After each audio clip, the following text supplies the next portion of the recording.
Okay, we are live. Hello, everybody. I'm here with Terry Diaz and Dr. Eduardo Fluery. He is a radiologist. Well, really, you're an MD, Ph.D, and EDBI, which is a European diplomat or diploma in breast imaging. Yeah. Yeah, it's a big deal. That's So he's a specialist in all things imaging, especially around the breast and breast implants and oncology as well. So it's a pleasure to have you here today from Sao Paulo, Brazil. So welcome. And I was going to try to say, bon dia to the people listening from Brazil, because I think we have a few people listening. And that's all I got right now, other than oi to the vein, right? You have a recent paper out regarding silicone-induced granulomas and how it pertains to breast implant illness, not just I'm going to say, whenever I say in this meeting ALCL, I'm talking about breast implant associated ALCL. But it helps the conversation if we just call it ALCL, because it is a lymphoma, it is a cancer. So would you say a few things about that paper, and then we'll jump right into talking about SIGBIC, gel bleed, and all of that good stuff. Okay, perfect. First of all, it's a pleasure to be here with you. So we are keeping in contact from 2018, I think, or 2019. And keeping contact with the patients, it's one of the best ways to understand the breast implant illness and all of the harms that silicone causes. And because of the social media, I could get a lot of information of these patients. So I could talk to the patients and see their exams. So it was very rich for me, this communication with the patients. So only a brief history of the silicone. I have my first case of breast implant-associated ALCL in 2016, and there is so few publications in the PubMed regarding the disease, and it was a case that it's totally different from my clinical practice. And I looked forward for the articles. There are select articles. And when we performed the biopsy, we had the diagnosis of ALCL. But after that, looking for the new scans that I started to read, I saw that many patients with breast implants have the same symptoms, the same findings on MRI. And that findings, they are not reported in the literature. And most of these cases, in my conclusion, I suggest the BIA-ALCL, but none of them get this diagnosis. And I start thinking, probably there is something new in these patients. And I started a study protocol in our cancer center, approved by our ethical committee. It's totally a prospective observational study here in Brazil. It was pretty significant. Yeah, this is from 2016. And our first results, we start observing that some patients have a mass inside the capsule, the fibrous capsule. So we have the implant and the fibrous capsule. And it's not obvious that you have a new mass inside of the fibrous capsule because there's nothing there. It's only a scar. And we start biopsying this fibrous capsule, and our first results were only reporting that we have a capsular contracture. But we can see a mass with vascular flow inside. And I asked the pathologist, could you search for silicone inside? And then she started to search for silicone, and she told me, oh, we have a lot of silicone here. Mm-hmm. And then we published a manuscript. It's a good manuscript where we report the kind of this reaction of the silicones. And I start going to the meetings, to the medical meetings, and to show my results. It was pretty simple because you can see the mass in the MRI, you can see the silicone in the pathology. Yeah. So, and all of these patients, it's important to say that the implants were intact. Sometimes we have a change of the color of the implant. So most often the surgeon or the industry says, oh no, but the implant, it's intact. So we have no problem here. But we had a color change. And we have the MRI finding and the pathological finding. And only to show, to say how the flow chart, the flow of our research, when we saw the findings at the MRI, we called the patient to come back to our hospital. Then we perform an ultrasound or the biopsy, and we asked these patients for clinical complaints. And at that time, in 2016, we saw that many patients have the same complaints. Arthralgia,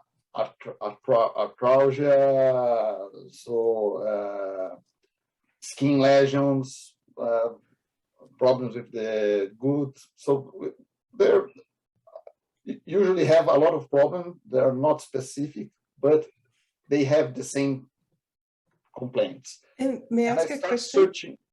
And then I start searching in the literature regarding these findings, and I talked to Dr. Tiervert. Yeah. And this was 2016. And I asked him, oh, here I'm a Brazilian, in my research, I can see this silicone, and could be this bleeding related to Asia? And he told me, yes, it could be. And in the same time, the only work that we had in the literature was from Dr. Dickman, and he's a fantastic. We just had him on a live, and he was sharing his most recent prospective data on the silicone. And at that time, he had published one manuscript where he searched for silicone in two women. Autopsy with Dr. Capsule. Autopsy. And he found silicone in all of their body. At this time, 2016, and I start publishing my articles. The consensus of the societies, of the plastic societies or the surgeon societies, were that gel bleeding was hard, and probably they were inert. So these were what they said at that time. And most of my articles, I questioned that. And for today, what changes in these 5 years? At the beginning, they told me that my research was fake news, but all of my research that I have from 2017 for today, I don't move any word of words or parameters or anything. It's been very consistent. But the consensus for today is totally different, because all of the industry says, oh, we have gel bleeding. Yeah. And they are not inert. So FDA at the last recommendation for implants, they They say, recognizing oh, it. we have gel bleeding and implants are not forever. So we have probably the implants, if you have breast implants, you have to change it in 10 years. Yeah. Can we, at least for me, I'd like to ask just a couple, or make a couple of statements. One is, and hopefully soon Terry and I will be able to, with your help, Dr. Fluery and others, you know, initially when Dow Corning and all this stuff came out, and you have a great, let me digress, you have a great book, and I have it here somewhere. I'll find it. Here we go. Actually, there's two great books here. You know, the Voice of Silence here, and this book. Together, these things correlate and have great references and data, not just story of experience, right? Like there's a lot of the lawsuit stuff in here, and this is by Gail Hamilton. She's phenomenal. And then this is a very quick and easy read with good data that I think all practitioners should at least read this one, because you'll get a quick idea of the science behind SIGBIC as well as Silicone and BII, right? So these references and others, all your published data, Deachman's, Capel's, all of that will be on the Breast Implant Health Summit resource page, where you can either follow the link or you can cut and paste and put it in and be able to get access to all of these. But so here we have a class 2 medical device that doesn't need testing that is being put into women. And they started to talk about a silicone in the body because of rupture, right? Now, a couple of things. Back then, I don't know that they talked about gel bleed, but where I see gel bleed in the literature is in the companies, the manufacturers, safety, summary of safety and effectiveness data sheet, right? And they talk about how, I think I have to go back, I don't know if they call it gel bleed, but they talk about what gets into the body, and they actually say the rate stops or it slows down at 3 months. And because they think this, whatever's coming out of the shell is inert, that it shouldn't matter to us. So they already note this, right? So we have at least 1986 note of gel bleed in the data sheets. And what I find very interesting, and where I think publications and manufacturers and practitioners, where we missed the data, where we missed the gap, is that we just proved with all the Dow Corning and all the free silicone injections, and we'll have these references put on our website as well, that silicone in the body is bad. And so then manufacturers do their due diligence, and they make a shell, and they say, okay, we made a more better, different shell. You can ride over it with a Mack truck and it's not going to burst. But we never addressed the, for lack of a better term, the permeability of it, the shedding of it, the biodegradation of it. We only said, look, it can't rupture. You can't poke a hole in it. But that's not the cause. So it's not, it's silicone in the body, and it's in the body, not just because of rupture. So gel bleed gel bleed to me is the wrong term, because it makes it sound like it's only the cohesive gel, right? That is the problem. The shell in my world is the problem, because until there's an opening or a permeability or a diffusion or biodegradation, whatever's in that implant, you know, can or cannot get out, and whatever's in the body can or cannot get in, right? And I think we see the vague symptoms with saline and silicone. So this bleeding that occurs should be shell bleeding, should be a different term. Do you agree? You cannot agree too, it's okay. Yeah, I agree, but But first of all, I think that because the shell of the implant is made by silicone too, so the shell and the content are just like the same. The big difference between we have under the 2006 or 1995 when the implants were banned in the United States was that we didn't have the cohesive gel. So the cohesive comes in 2009. And what's the big difference between of them? Because you can't measure if there is bleeding in the cohesive gel. So because you can see most of the time we have the same volume of this implant because we have some gears inside of the connective, and the low molecular particles, the low particles inside the implant. Yeah, the smaller silicone particles. It's polydimethyl siloxane 4. They are the most toxic one. Yeah. And they can go away. So offshore, and of course, we could have the reaction to silicone probably is more qualitative than quantitative. So it doesn't matter if it's going to be a lot or not.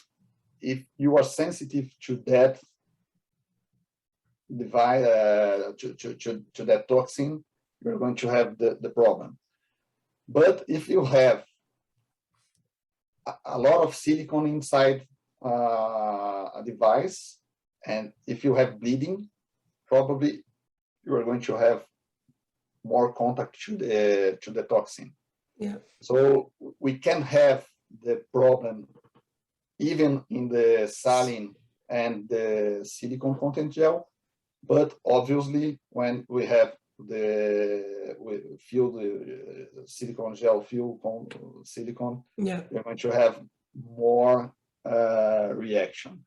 And I want to make a statement, which, because we haven't proven this yet, in my experience, it's not just sensitivity for practitioners out there.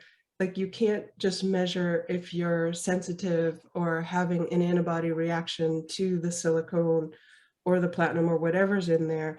It in and of itself is an endocrine disruptor.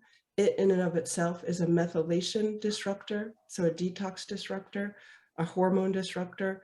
And so it's not just about sensitivity. So I just didn't want people going out there and be like, oh, let's test you and see if you're sensitive to silicone. I've the first year of my practice, I tested, and everyone came back negative with the testing we had, but they did have silicone in their system, and they still had all this disruptiveness. Yeah, and it's a immune response, and yeah, for sure. We cannot control them. So probably we have some waves of this reaction, and we don't have a test specific for that. So today we use the tests that are available and try to connect to the silicone. We don't have a specific one that shows, oh, here we have the problem with the silicone. Oh, well, I think, well, we could jump ahead a little bit. I think we do now. I think we have SIGBIC to say you have a problem. If you have a granuloma, you know, we don't have to talk about the parameters you use, but they're relatively, how do I say it? You know, you have such tight parameters that if you have this granuloma, you have inflammation caused by silicone, period. We don't know how long you've had it. We don't know what that's doing to your body, but it's an inflammatory cascade. And whenever you have inflammation, whether it's by a cold or an injury or a bug bite, you know what inflammation can do to the body. In the very least, in this tunnel vision, like, this is my marker. I use SIGBIC in clinical practice to say, okay, let's see if silicone is the cause, at the root cause. Now, just because on an MRI, let's say you have silicone, boom, you know, we have enough data, enough literature to say explant may help you. And then we can work with the detoxing, the endocrine disruption, the methylation deficits and things like that, right? And if it's negative, that doesn't mean it's not in your system. It's just that at this point, that granuloma is not as big to be seen within these parameters, right? So I do think we have evidence-based medicine to be using SIGBIC. Sorry, a little passionate about that. But it's true, right? I mean, we have signs now. We have an objective database, and SIGBIC is one of them for sure. And then now we have, granted it's a biopsy, it's on removal, but we can do, when I first started this around 4 years ago, doing histology or pathology for silicone, nobody knew. I didn't know what to ask for. People didn't know that they could look in pathology for silicone. It all had to be toxicology, but that test was like $1,000, and there's only a few labs that would do them. So we have two objective means to find if silicone in the body, that silicone's in the body, and we can look at the cells to say it's impactful. We don't know if that is what's causing your symptoms, but we have correlation that it does. Perfect. It works like a marker. Yeah. So if you perform, first of all, one of the recommendations of the FDA is to perform breast MRI 5 years after the implant surgery, and to screen every 2 years with MRI scan. So we are not proposing to make something different that is proposed by the FDA. What we can say that it's possible to see that if we have problems with the silicone and we have signs of silicone bleeding. And this information, it's very important even for the asymptomatic patient, because the decision to explant or to change the silicone, it's by herself. It's like the decision to smoke a cigarette. But if she had the information that she had bleeding and probably she's going to have some symptoms during her life, or she had a local complication of the implants, she knows that she had a problem in that implant. So she's not going to do like most of the patients that I see for today, that the diagnosis of the breast implant illness is the last one after 2 or 3 years that she's moving from specialist to specialist without a response, performing a lot of treatments. Exactly. And when she came to me, no, here, the problem is your implants. Here's the capsule, and they perform the en bloc capsulectomy. Most of the patients goes to an explant, and they choose not to use another implant after the surgery.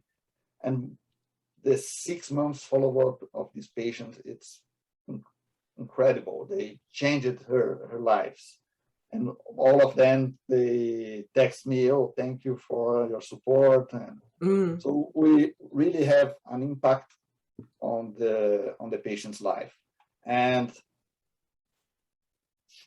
for me, it's amazing because it's a man-made disease. Yeah. You are promoting the disease, and this, so the discussion doesn't make sense for me. Yeah.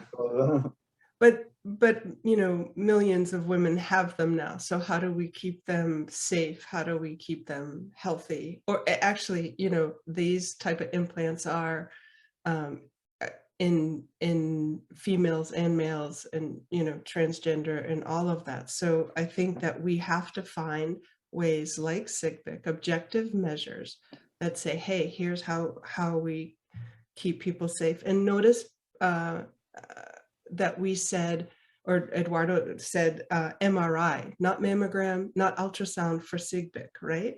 At this stage of the game, what's been confirmed is breast MRI. Yeah.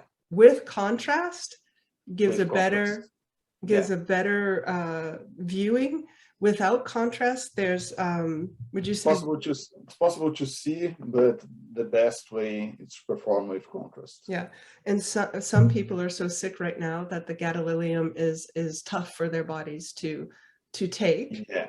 So just know that there's a payoff and a cost for visualization, and it may be that your practitioner's radiologist or referral process, they may not yet be aware of SIGBIC. You know, can you speak to that and how we can get more radiologists versed in this modality? Yes, of course. And I also have my published data. They all tell how to perform the diagnosis. And I tried to read it. It didn't work for me, but other people might. It's good stuff. We need some training, yeah. Yeah.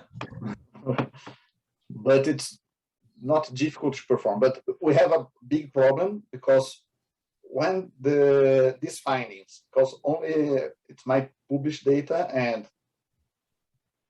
I don't have fear to use the report that there is silicone bleeding, because but for a person that don't have radiologists, yeah, that don't have my back, that don't have my background, and we have some problems here in Brazil. Some of my fellows start to performing the diagnosis, and they suffer a lot of pressure not to use that information in the report.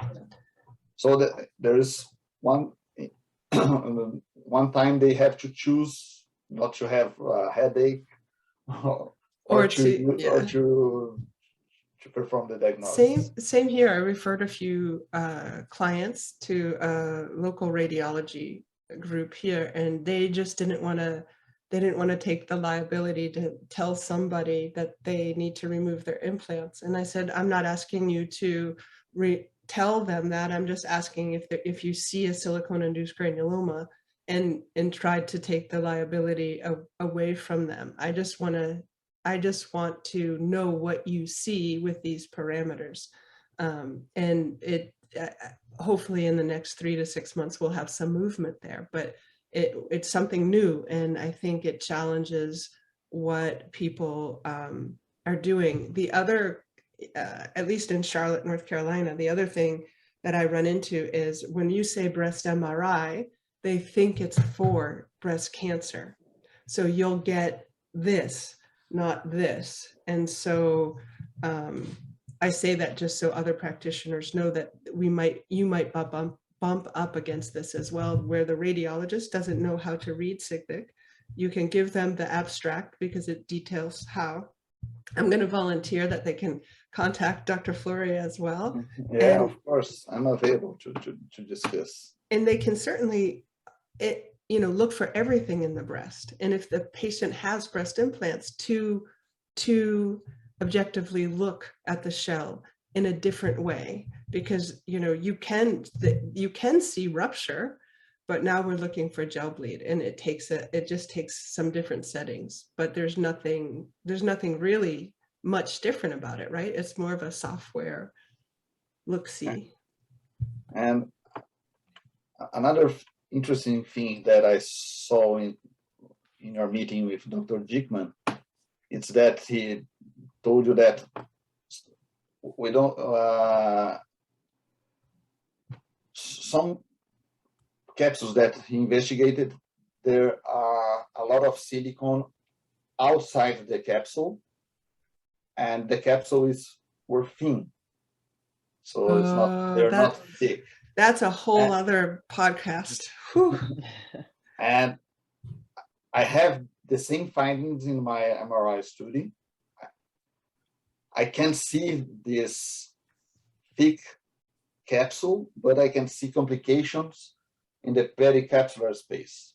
Yeah. So that's one of the things that I saw a lot of people saying, oh no, the en-bloc capsulectomy is going to solve all of the problems, but it's not going to solve all the problems. The most important thing of the en-bloc capsulectomy is to take away the generator of the antigen, of the toxin, that is the implant. The implant. Number one. So it's going to have residual tissue there, probably residual from the capsule or the migrated silicone to the pericapsular parenchyma. But when we don't have the trigger point for the inflammation, we are going to have a scar there, and it's going to be silent for the rest of the life, hopefully. But sometimes I saw here, I have a case this week, a patient that used facial... Oh, like filler or Botox? Filler. And we performed the MRI, and she had the implants, and she had an inflammation on the sites of the surgery, of the injections, procedure, and in the breast. As we can see, some patients that went through the vaccine, and the vaccine triggered an immune reaction. Even patients that went through the explant, they reported some symptoms regarding the breast implant illness, but with this adjuvant. So one of the things is our body doesn't know that it's a silicone, or they only know that there is a foreign body, and our body is not used, or they are not programmed to fight against that. And we are going to have an activation to all of the foreign body that we have in our body, and then we're going to reactivate the wherever illness, but it's limited to that time. The difference on the implant and these specific procedures is that the implant, it's a constant generator of the toxin. You know, all implants, hips, knees, even IUDs, which is actually listed, I think, as a drug, not an implant, mount an immune reaction, which begins with an inflammatory cascade. And whether it's a virus that you get or a vaccine, they're all to mount an immune response. So appropriately, whenever we put anything in our bodies, even when we eat, we get an inflammatory, oxidative stress, we get a response so we can do the things we do. So your body is reacting appropriately, and we get to have the choice of what we put in our body when we're aware of these things. And, you know, I'm someone who had extra, let's say all my capsule was removed, and 3 years later, we saw a seroma that had silicone around the seroma. So I'm clear, and my capsules weren't that thick. So I'm one of those that had the weak catcher's mitt. I didn't have the Baker 4 like robust one. And so, you know, there was silicone remaining, and you found the SIGBIC actually in the seroma. But so there's so much to uncover and digest around this. The least, you know, I would like to assert that whether it's autoimmune, whether it's chronic fatigue, whether, you know, a provider, any provider should be looking at how do we decrease the inflammatory cascade? How do we decrease or diminish oxidative stress, right? And we always suggest you remove the thing that's insulting you, right? And if you don't have an implantable device, we start with diet, we start with opening up the drainage pathways, we do all the things. And if you're still having it, we've got to look at those with implants, those with dental implants, all of these things. We should, as practitioners, have a systematic way of being with and identifying, is this an implantable device? And I'm so thankful for you, because we have objective criteria, which is SIGBIC, right? And so now to get the community to be aware, and then empower the people with these silicone-induced granulomas to make an informed choice for themselves, right? I wanted to ask, because it's already been like, a good 30-40 minutes, and we could go on and on, but I would love to, on this, do you happen to have any pictures of what SIGBIC could look like, or is that too much to ask? I can add them to the feed to show as well, if it's more on the spot.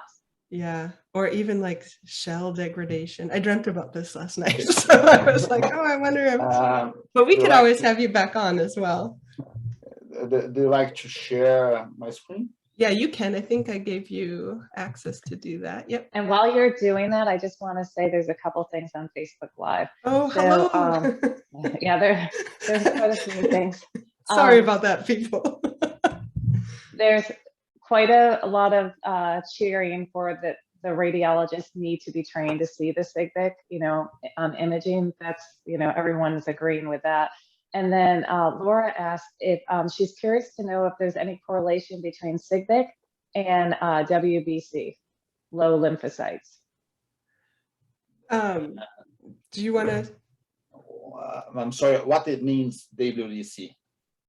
White blood cells, the low levels. Yeah, we can see that patients in the acute phase of the inflammation, they have a consumption of these white cells, and especially the patients that I have with the ALCL. They have a lot of white cell inside the capsule, and a consumption of the cells in their body. So in our research, our theory is that since we have a lot of consumption of these cells in the body, we recruit more younger cells. So then we're going to have HEPA in this kind of inflammation. We publish another 2 works regarding the potential of this chronic inflammatory process to promote metaplasia on the cells, even in the cells of the breast, the parenchyma, and in the cells of the stroma or the wall, thoracic wall. So we can show that at the site of the silicone exposure, it promotes some deaths of the cell and some probably metaplasia. It's not trivial to speak in a live here, but there is we have some evidences that support this theory, but it's hard to say here. Yeah. And just because your white blood cells are normal doesn't mean you don't have silicone-induced granulomas and or even ALCL.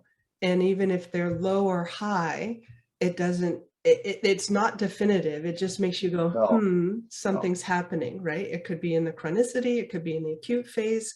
So I want to leave practitioners with, when you do have markers, things have been a while, whether it's thyroid, whether it's ANA, whether it's all these things, those are not indicative of X. By the time you have all the markers to make it indicative of X, it's already late stage, right? So while WBCs could mean this, it could mean a whole bunch of other things as well, right? So, right. Here, can I share a video of the yeah, smooth? Here. I think you just need to go down to share screen. Okay.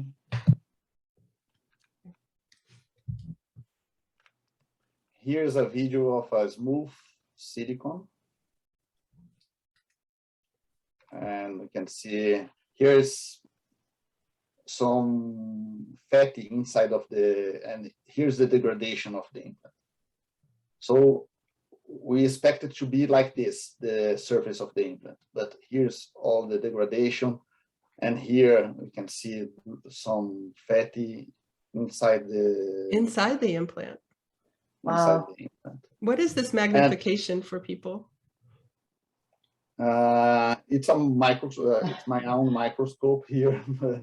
it's a professional microscope. Most of the time, the patients told me, "Oh, my pathology was negative, and you give me the diagnosis of SIGBIC," and I try to contact the pathologist, and most of the time they don't give me the return. Then I ask the patient, "Oh, give me your implant." Then I can perform the histology of the macroscopy or the microscopy of the implant. And Wow. at the sides of we can see the SIGBIC, we can see this. So here it's smooth. So it doesn't matter if it's textured or smooth. The textures, they are going to have more complications than the smooth one, but my birthday's coming up. Maybe I'll get a microscope. Wouldn't that be so cool? Oh, I would never leave home. Here is all of the shell. This is a texture one with polyurethane, and the shell is the macroscopy. It's an intact implant, but when we look in the microscopy of the implant, it's totally degraded. Yeah. With the change of the color inside of the implant. So this is impossible to see in macroscopy, but this is at the same sites we can see in the MRI. So we have, in my work, we have the correlation of the histology and the microscopy of the implant. Have you looked at just a right off the shelf breast implant? I wonder if you see I know you won't have the infiltrate, but I wonder I wonder what the shell looks like to see if if this is true biodegradation, or is this, that looks interesting. What is the blue? Did you stain it? Probably, no, probably is a degradation of device, most of the device, when it's exposed to a seroma that has the pH, a different it's not a standard way to the implant to live. So the implant it changes. So would you consider gel bleed to be, so innately the implants used to leak in the packaging. So I'm wondering what that is compared to biodegradation. I think as a community, we need to create stronger words not stronger words, definitions for words, so we can speak to this, like we talk en bloc and capsulectomy, but it's not enough. We talk about capsulectomy, partial capsulectomy, this was removed, but we're not looking at the weight of the implant. We're not looking at the discoloration. We're not looking to see if it was biodegradation or rupture or things like that. We need to capture more, I think, in a registry. Sorry. I think for today, we don't have many issues regarding that we have the gel bleeding, that the breast implant illness is real. I think for today, the discussion is not even more for, oh, let's perform the diagnosis. But for today, based on the evidence that we have, and I think Dr. Dickman contributed a lot with his work, Dr. Brower too. Brower, Capel, Dr. I think I'm going to say his name wrong, but Perusian. We will put soon we'll put those up on the YouTube channel so you can, I think it was Pujan who did a presentation last year on the molecular size of the silicone causing cell death. And then Deachcom complemented that, and then Capel complemented on that. So I like a lot Dr. Brower too. Yeah. And I think for today, what we need to discuss is how we're going to manage these patients with implant, and how can we support good information for the one that wants to use the implant. Until FDA support that we can use FDA as a medical device, we can accept they are supporting that. But we can ask to have more clear information regarding the complications. Agreed. Nicely so said. If you want to smoke a cigarette, you can smoke. Yeah. But you have a lot of information that it causes harms. Yeah. Implants, we don't have this. So the only agency that can do something regarding to the implant to be removed from the market, it's the FDA. If they support that it's safety to use, we can only ask them to give the informations, good, clear and good information regarding the problems.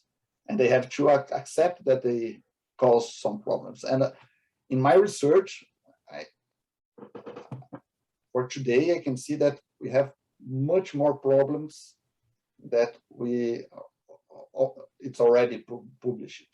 Yeah. And probably are going to see much more problems coming in soon.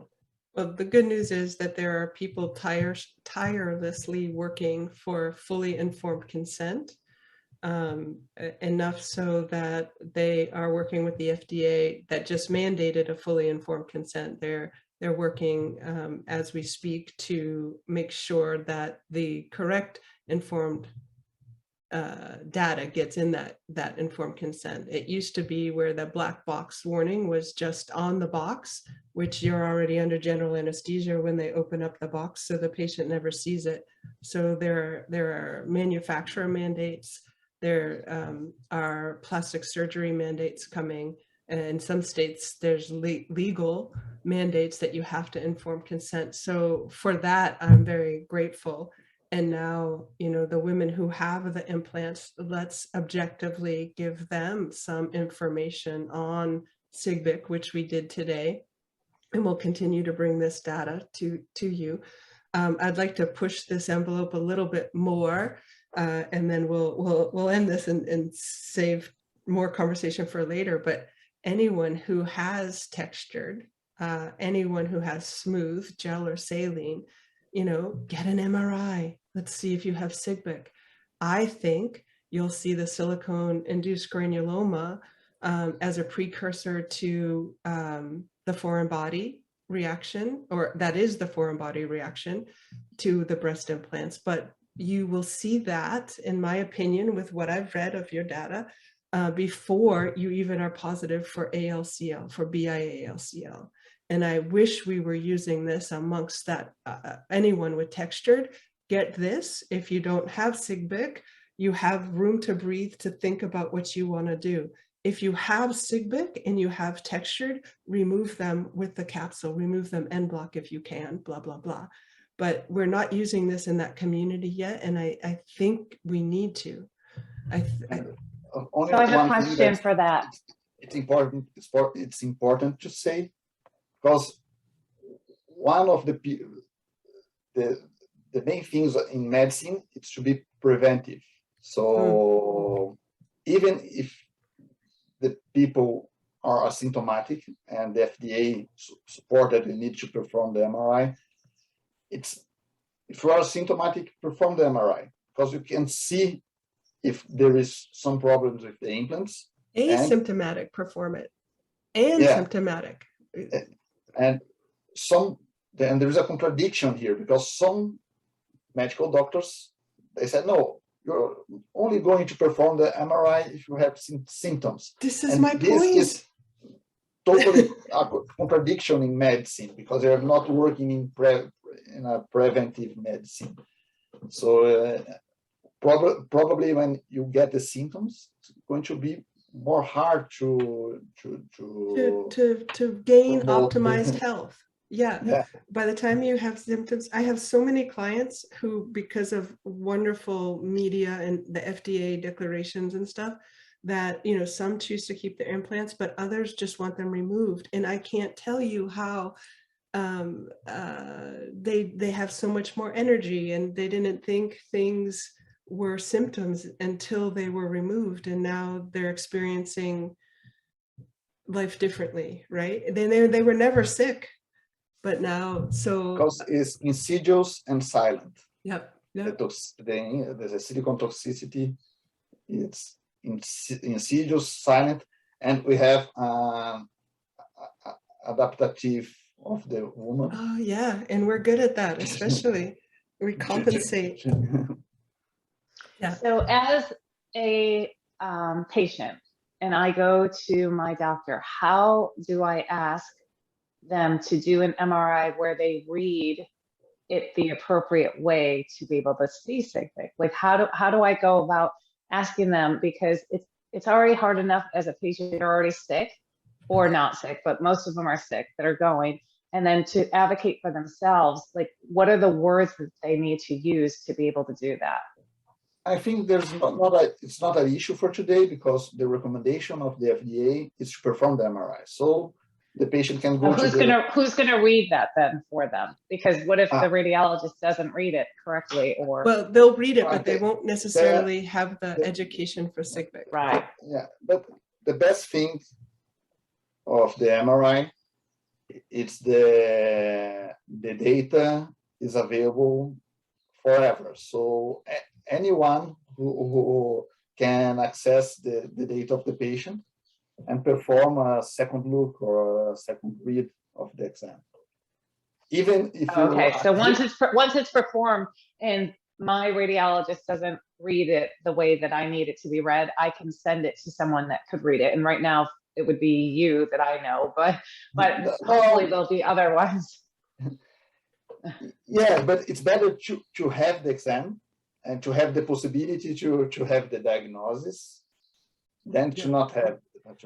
So this is a change in the practice, and probably in a few years, few months, everybody's going to perform the diagnosis. So what we'll do, Terry, if you're game, on the Breast Implant Health Summit website, we'll put a little, we'll put your published data, Dr. Fluery, and we'll put the FDA MRI request.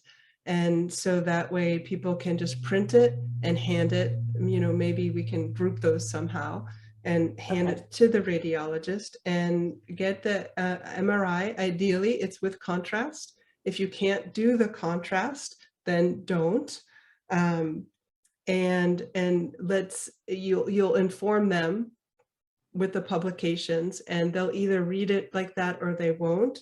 And then, you know, how about if we can keep up with all the requests, we'll funnel it through Breast Implant Health Summit. If your doctor reads it or doesn't read it, or if your doctor needs support, let's funnel it through our email or our chat link on the Breast Implant Health Summit to be able to filter a little bit for you, Dr. Fluery. And then maybe they need some education, and maybe maybe we need second readings from you or your team. And ideally, my goal is to get radiologists in the US and globally reading SIGBIC, right? So you are very kind with your time. And while we can, I mean, let's strategically teach and move the needle that way. And then when we can't and people need help, we'll do our best to get them the help that they need in reading the MRIs, right? All right. All right, you guys, thank you. Are there any other quick questions, Terry? And we'll always go through the comments. Yeah, I don't see anything at this moment. Okay, but we will sign off for today. I have a feeling people will want you back. At some point, I would love to get you, Deechcom, Tavert, and some others all on the same call and just have a real geeky discussion too. So That would be great. all right, we'll say to be continued, you guys, and this will be posted obviously on the Breast Implant Health Summit Facebook page, but also the YouTube channel. And you know, what do we need? 100 likes to make it a formal channel? 100 subscribers, and then we can make ourselves a formal Breast Implant Health Summit channel instead of a lot of little numbers and words. So I can't believe I'm even saying this. So subscribe so we can, you know, get you more information, more, better, different. Okay. To be continued, you guys. Ciao. Bye. Thank you. Thank you.